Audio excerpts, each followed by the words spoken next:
Good morning, students. Wish you all a very happy UN English Language Day.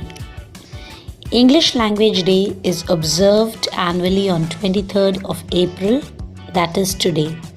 It is the date traditionally observed as both the birthday and date of death of William Shakespeare.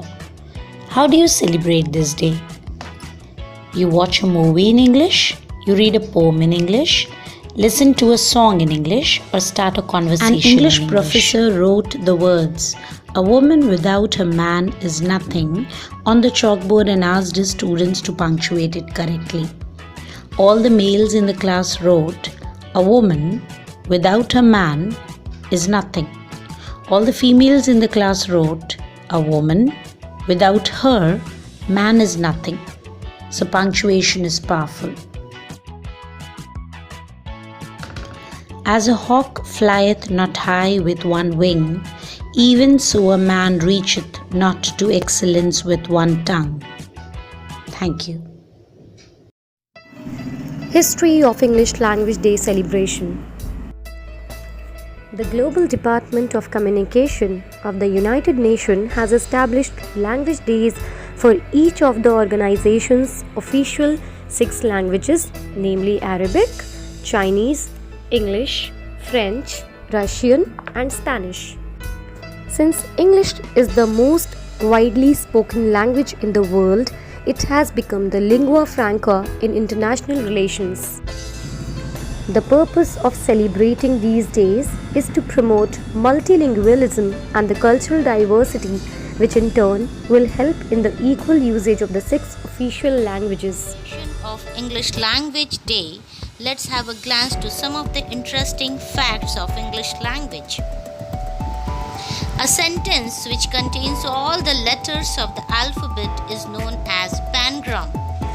The best known English example, a quick brown fox jumps over the lazy dog.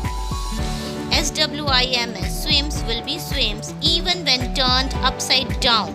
Such words are called ambigrams. Underground is the only word in the English language that begins and ends with the letters U and D. 4 is the only number in the English language that is spelled with the same number of letters as the number itself. Month, orange, silver, and purple do not rhyme with any other word.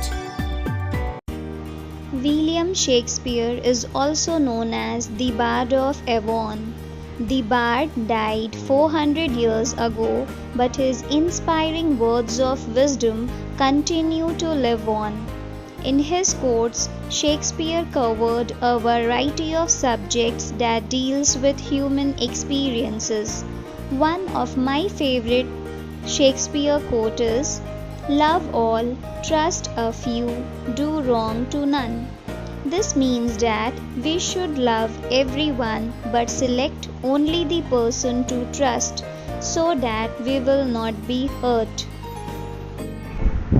English may have a complicated past, but it has a bright future because it helps connect us in a global world.